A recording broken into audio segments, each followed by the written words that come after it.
안녕하세요. 박상미의 인생 책방 오늘도 문 열었습니다. 우리 제가 저에게 진짜 인생 책을 꼽으라고 한다면 제 인생 책 3권 중에 한 권이 이 책입니다. 인간관계 모두가 어렵죠. 저도 어렵습니다. 늘 공부하면서 좀 더 지혜롭게 해결해 나가는데요. 오늘은 인지심리학자 김경일 교수님 모시고 김경일의 지혜로운 인간생활 책 가지고 얘기하겠습니다. 교수님 어서 오십시오. 네.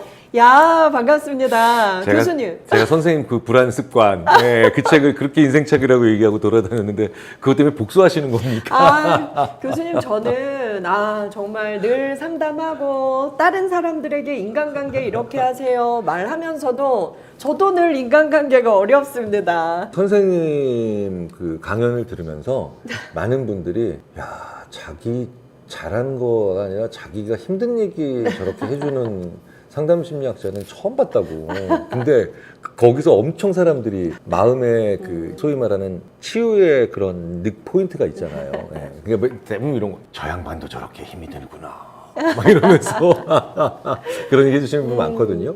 근데 그 얘기는 뭐냐면 박상미 선생님께서 저는 그렇게 인간관계가 저도 힘듭니다라고 하는 건 인간관계가 쉽다라고 하는 분들은 다 거짓말이라는 뜻입니다. 제가 봤을 때. 진짜 아무리 생각해도. 제가 정상인 거죠. 왜냐면 저도 얼마나 힘들겠어요. 저도 얼마나 힘들겠어요. 요즘 대학원생들끼리 싸워가지고 죽겠습니다, 진짜. 학생들이.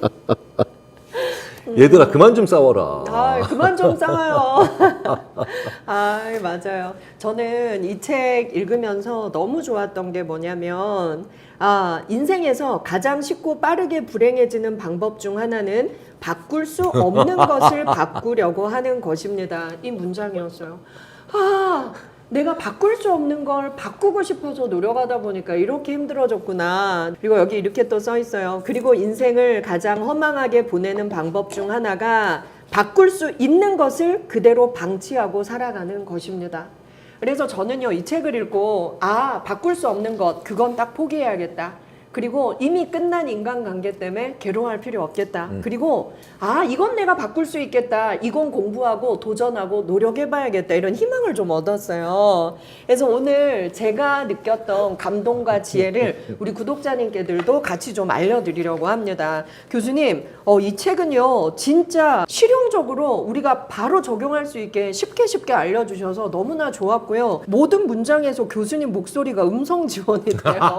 옆에서 말씀해 주시는 것 같아서 더 마음에 와 닿았는데요. 첫 번째 여쭙겠습니다. 우리가 사실 타인의 감정에 너무 많이 휘둘리잖아요. 근데 여기에 1장 1강에 딱 나와 있어요. 감정적인 사람에게 슬기롭게 대처하는 법. 우리가 직장 생활에서도 사회생활 하면서도 타인의 감정에 너무 많이 흔들리는 또 멘탈이 약한 사람들 있잖아요. 근데 그 사람들에게 감정적인 사람에게는 이렇게 슬기롭게 대처하라. 몇 가지 팁만 좀 알려주시겠습니까? 이게 되게 재밌는군요. 네. 이제 이 책 읽으신 분들이 바로 그 대목에서 얘기를 하면 되게 재밌는 게 그때 제 대답이 달라져요. 더 좋습니다. 네. 이게 왜 그러냐면 제가 지난 일주일 동안 그 질문을 받는 날로부터 그 전 일주일 동안 어떤 감정적인 사람을 만나느냐에 따라서 저의 대처가 달라졌다는 그러니까요. 뜻이거든요. 교수님 강의는 그래서 모든 강의가 새로워서 너무 좋아요. 네.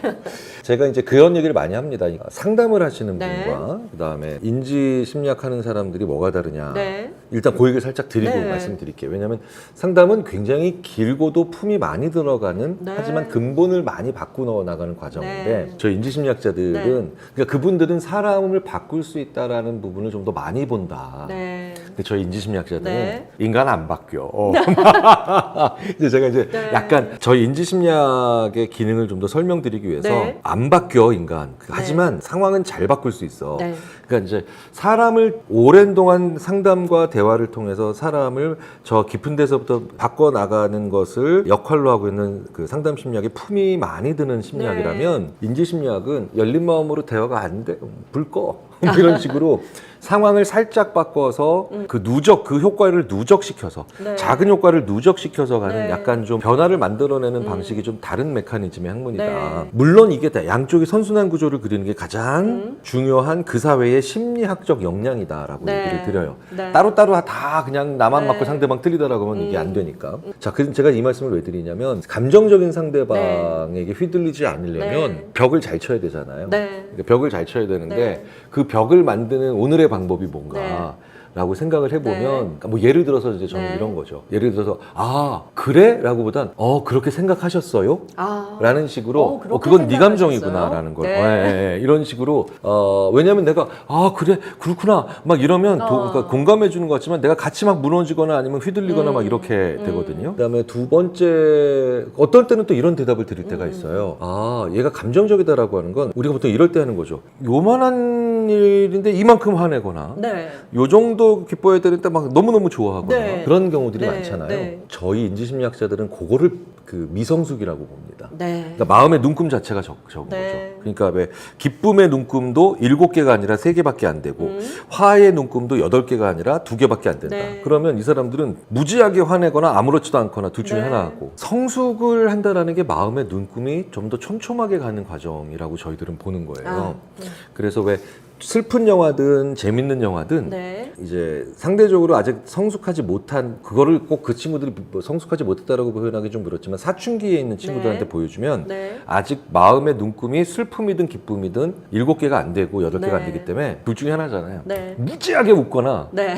무지하게 울거나 맞습니다. 아니면 안 울거나 안 웃거나. 네. 그래서 질풍노도의식이라고 네. 하지만 그래서 이렇게 표현해보라고 하면 근데 어른은 이건 요만큼 슬퍼. 네. 이건 요만큼만 슬프고 네. 이건 정말 많이 슬프다. 이런 게 네. 눈금이 있죠. 저희는 감정적인 사람 이런 사람들이 보면 약간 그 감정의 종류의 눈금이 수가 적은 사람이라고 얘기를 합니다. 그러니까 일단은 나보다 미성숙한 사람이라고 저희는 생각을 하고 네. 그러면 성숙한 내가 내가. 미성숙한 사람한테 휘둘리면은 그래서 상처가 많이 되는 거예요. 맞아요. 그러니까 이 질문이 많이 하시는 이유가 제가 곰곰이 생각해봤어요. 네. 왜 이 질문에 상대방의 감정이 휘둘리지 않고 감정적으로 나오는 사람들한테 내가 이런 일들이 있고 난 다음에 그렇게 되지 않으려면 어떻게 해야 되나요? 라는 질문을 왜 하시는가 봤더니 그게 상처가 되는 경우가 많으니까 맞아요. 그렇잖아요. 나한테 왜 그러는데 네, 네, 내가 네. 뭐 잘못했는데 왜 그러니까요. 나한테 이렇게까지 화를 내 이러면서 네, 네, 이미 네. 상처를 그쵸. 많이 받죠. 근데 대부분 지금 우리가 경기를 할 때 보면 네. 강팀한테 지면 큰 상처 안 됩니다.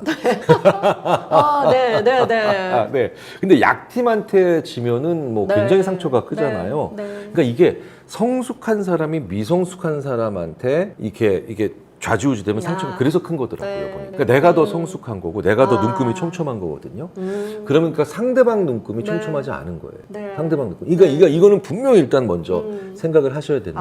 네, 여기서부터 출발합니다. 네, 네. 감정 조율 못하는 사람 때문에 내가 너무 힘들 때, 누군가의 감정 쓰레기통이 될 때, 우린 기억해야 돼요. 내가 더 성숙한 사람, 이 사람 그쵸. 미성숙한 사람. 그 약팀한테 네. 지고 있는 거예요.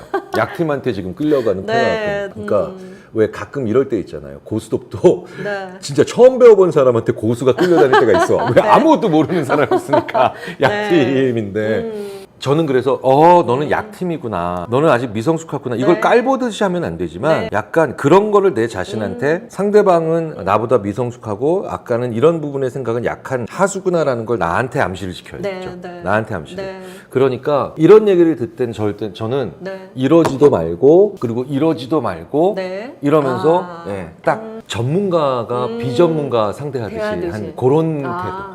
너는 지금 화가 나는구나. 네. 그러니까, 이렇게. 예. 네. 그러니까 안 듣겠어라고 하는 거부의 태도도 네. 아니고, 네. 그렇죠? 그렇다고 너무 공감해주면서 끌려들어가는 태도도 아닌 상담가가. 네. 그러니까 제가 이렇게 네. 얘기해요. 선생님이 상담 받으셨을 때 그 상담 선생님의 모습처럼 대하시라. 네.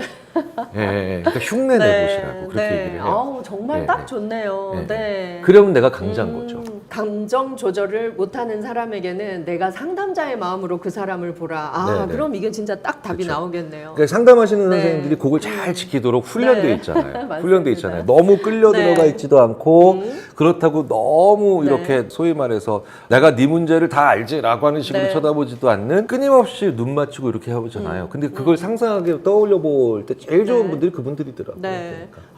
너무 네, 진짜 설명을 잘하셔서 저는 진짜 강의하고 상담할 때 제가 막히는 부분이 있을 때 김경일 교수님 책에 무조건 100% 답이 다 있는 거예요. 그리고 이렇게 명확한 팁을 줄 수 있는 인지심리학이 너무 매력적인 게 네. 많은 것 같아요. 저 다시 교수님 제자로 아니요, 입학해도 아니요, 될까요? 그거 있잖아요. 네. 그거 있잖아요. 상담 심리학을 제가 첫 학기에 들어갔는데 네. 이건 내가 할 심리학이 아니구나라고 바로 수강 철회하고 나왔거든요. 왠지 아세요? 상담의 네. 첫 장에 이렇게 써 있어. 네. 상담은 상대방의 얘기를 듣는 거다. 네. 그래서 제가 네. 아니 잠깐만, 아니 남의 얘기를 열심히, 그러니까 심지어 이렇게 돼 있어. 그 교수님이 이렇게 네. 얘기하셨다니까요. 너의 입을 끝까지 닫고, 네, 잘 그렇죠? 들어. 상대방의 얘기를 끝까지 듣는 게 네. 모든 상담의 시작이다라고 해서 한번 3초 정도 해봤다니까 제가. 그래서 저희가 아무리 잘 듣고 고통을 귀하게 여기고 해도 변하지 않는 내담자들에게 진짜 한 방이 김경일 교수님 강의에 김경일 교수님 책에 이런 구절이 나오는데요. 인지심리학의 한 구절을 딱 알려주면 한 방에 해결되는 경우가 참 많습니다. 그래서 이 책은요, 진짜 심리학계의 뚜러뻥 책이라고 해도 됩니다. 우리 진짜 정말 중요한 얘기 반한 거예요. 자, 그리고요, 교수님, 사회생활 하다 보면 남의 말 옮기고 다니는 사람, 뒤에서 험담하는 사람, 뒤에서 말 지어내는 사람 때문에 너무 힘든데요. 이 책에 또 아주 명쾌하게 그 사람들의 심리를 알려주시더라고요. 이런 사람들도 까딱 잘못하면 끌려 들어가잖아요. 네. 그렇죠. 그러니까 네. 이게 소위 말하는, 저는 이제 책에서는 그렇게까지 세게는 안 썼지만 네. 사석에서 다른 네. 심리학자들이랑 네. 얘기할 때는 야, 남의 험담하고 남의 뒷담화하면서 네. 계속 나 끌어들이는 사람. 네. 이거 뭐라고 하냐 했더니 음주운전해놓고 그 운전자 바꿔치는 놈이야라고 제가 얘기를 합니다. 와, 어머. 그렇죠. 그러네요. 그러니까 왜냐하면 이제 오. 범인을 바꿔치기 하는 네, 사람이에요. 네. 뭐냐면 내가 얘를 너무 싫어하는데 네. 내가 얘를 싫어했다는 얘기는 하기 싫은데 얘가 욕을 먹게는 만들고 싶으니까 그쵸. 그러니까 네. 야, 쟤 너무 있지 않냐 이러면서 네. 이렇게 얘기하면서 네. 범인을 바꿔치기 하는 거잖아요. 범인 바꿔치기네. 어우, 네, 진짜 네, 나쁘다. 네, 네, 네. 음주운전보다 나쁜 게 범인 바꿔치기잖아요. 네, 네, 그렇죠. 아, 그러니까 사회적으로도 지탄을 당연히 더 받는 네. 건데 되게 비겁한 거죠. 그래서 저는 저한테 그렇게 얘기하는 네. 사람 있잖아요. 그러니까 만약에 네. 제가 이제 김경일인데 만약에 이제 제 친구 중에 누군가가 또 다른 친구인 상미, 박상미를 네. 야, 상미 너무 재수 없지 않냐? 걔 너무 네. 표리부동하지 않냐? 걔 네. 너무 뭐 자린고비지 않냐라고 네. 하면 저는 끊임없이 들어는 주되 오, 너 그렇게 생각하는구나. 혹은 아, 그래. 네가 그렇게 얘기하는구나. 오, 오케이. 네가 그렇게 얘기할 만한 일이 있었나 보구나. 계속해서 이 일의 주인공은 너라고 얘기해요. 아. 너. 너야. 이 일의 주인공은 주체는 너야. 그래서 계속해서 안 말려 들어가야 돼. 아. 그러니까 이게 왜 그러냐면 이런 사람들이 내 앞에 서 있다라는 건 나도 얘랑 관계가 있다는 뜻이거든요. 네, 네. 그렇죠. 생면부지의 친구가 탓하가지고 경이라 상미 너무 이상하지 않냐라고 하진 네, 않거든요. 네. 그러니까 내가 분명히 얘랑 뭔가 주고받는 뭔가의 네. 관계가 있기 때문에 네. 그러니까 그런 면에서는 제가 살짝 이런 범인 바꿔치는 비겁한 놈이 나랑 평상시에 친분이 있었네. 아, 좀 반성이 되네. 그러니까 여기서 저는 나 인생 잘못 살았구나라고 하는 식의 생각으로도 안 빠지려고 하고 네. 그렇다고 오로지 무조건 얘만 잘못했거나 아니면 네. 뭐 박상미라는 친구만 네. 잘못했다가 아니고 나도 살짝 뭔가 반성할 측면이 있는 하루구나라는 정도의 생각을 해요. 요 정도의 생각을 하면서 하지만 그래도 내가 범인이 될 수는 없잖아요. 맞아요. 그쵸. 네. 어떤 사람이 음주운전을 했는데 그 옆에 앉은 건 잘못이지만 네. 음주운전보다는 큰 잘못은 아니죠. 물론 그쵸. 방조한죄도 요즘 크게 다르지만 네. 지금 이거는 내가 방조죄로 가기 직전이거든요. 네, 네. 그렇다면 술 취하고도 운전을 할 만한 하겠다는 생각을 하는 놈과 내가 친구였다는 정도는 반성이 어느 그쵸. 정도 되는 거죠. 네. 술 맞습니다. 먹었는데도 운전을 하겠다는 네. 친구가 내 친구였다라고 하면 네. 그 정도의 반성감이에요. 그리고 이제 그렇지만 걔가 나를 운전한 사람으로 몰면은 안 되니까 네. 계속 아, 네가 그렇게 생각할 만한 구석이나 일들이 있었나 보구나 라는 걸 계속 얘기해줘요. 네. 그러니까 인칭대명사를 네. 되게 중요하게 생각해요. 네. 인칭대명사를. 아, 너는 그렇구나. 네, 네가 그렇게 느꼈구나. 아, 네가 또 그런 생각을 했었네. 아, 야, 네가 그렇게 느낄 만한 일. 그러니까 네. 여기서 얘의 교묘함이나 집요함의 정도가 드러나요. 드러나죠. 근데 끝까지 그렇게 네, 네, 대응하시면 아, 경일이 네, 네. 포기해야겠다. 네, 얘는 네, 네, 얘는 네. 범인 바꿔치기가 네, 도저히 네, 안 네, 돼. 네. 다른 애한테 아내한테 가서 또 그렇게 할 것 같아요. 아. 그러면서 얘가 소위 말해서 집요함의 수준을 제가 한번 보기는 봐요. 그러니까 이러면서도 끊임없이 네. 그러면 초장에 툭 하고 네. 아이 그거는 아니고라고 네. 나가 떨어지는 네. 약간은 집요하지는 않는 네. 스타일이 있는데 네. 끊임없이 저랑 같이 얘기하면서 근데 내가 아니라 막 이러면서 끊임없이 제가 던진 너라는 인칭 대명사를 나로 안 받고 따르게 네. 계속 바꿔보려고 하는 네. 친구들이 있어요. 이 정도 되면 탈생부까지는 아닌데 약간 제 사적인 블랙리스트에는 네. 올라가기 시작하죠. 맞아요. 최소한 거기에 네. 성은 붙이기 시작해요. 네. 이니셜은 붙이기 시작하는 거예요. 왜냐면 정말 힘들게 하는 사람들이거든요. 맞습니다. 예, 그러니까 이게 집요한 데가 있구나라는 네. 생각을 하고 결국 어디선가 너도 다른 친구한테 나의 험담을 이렇게 그렇죠. 당연히 할 테니 네. 이런 친구와는 당연히 거리를 둬야죠. 이런 사람들의 특징이 저는 네. 사회생활 이건 약간 심리학자라기보다는 그냥 많은 사람들과 분야를 돌아다니다 보니까 네. 이런 사람들의 특징이 뭐냐면 아, 네. 가까울수록 이 짓을 많이 하더라고요. 맞아요. 가까울수록. 네, 그죠? 네, 네. 네. 그러니까 모르는 사람한테는 얘기거리를 만들어내기 쉽지 않으니까 네. 야 그때 같이 막 파스타 먹을 때 이러면서 네. 야 그때 같이 뭐 술 마실 때 네. 뭐 내가 개차 옆에 탔을 때 이런 네. 아주 구체적이고 생생한 내 스토리를 생생하게 만들 수 있는 공유되는 그런 단서들이 네. 둔갑을 하는 경우가 많아서 오히려 네. 이런 사람들은 관계가 느슨해지거든요. 느슨해지면 험담을 안 해요. 잘 생각해 보세요. 그러니까 얘가 주로 가까운 이런 사람들에서 자기랑 네. 가까운 사람들을 하잖아요. 네, 네. 그렇죠. 그러니까 이런 사람들과 친분 관계가 더 깊어진다는 건 결국은 네. 내가 똑같은 피해를 당한다는 뜻이니까 거리를 잘 두면서 이러죠. 그날 저녁에 그래 IMF에서도 우리나라가 잘 빠져나왔는데 이 자식이라는 이 IMF에서 나는 어떻게 잘 빠져나갈까? 아. 뭐 이런 식의 생각을 합니다. 네. 저는 그날부터. 와, 이거 정말 중요하네요. 여러분, 오늘 이 말씀 들으면서 머릿속에 좀 떠오르는 사람들이 있죠. 좀 멀어져야 될 인간관계 우리가 걸러낼 때 또 잘 판단을 해야 될 것 같습니다. 그리고 절대로 범인 바꿔치기의 대상이 오, 예. 되지 마십시오. 반드시 범인 알려드립시다. 바꿔치기 하더라고요. 아, 그죠? 네. 맞아요. 가까운 사람을 그렇게 끌어내리려고 하는. 아이, 감사합니다. 저는, 교수님들 중에 이렇게 쉽고 명쾌한 예로 모두가 알아들을 수 있게 한 방에 답을 주는 분을 정말 이분밖에 못 본 것 같아요. 예, 여러분 진짜 우리 쉬운 예로 오늘 배운 것들 잊지 말아요. 네.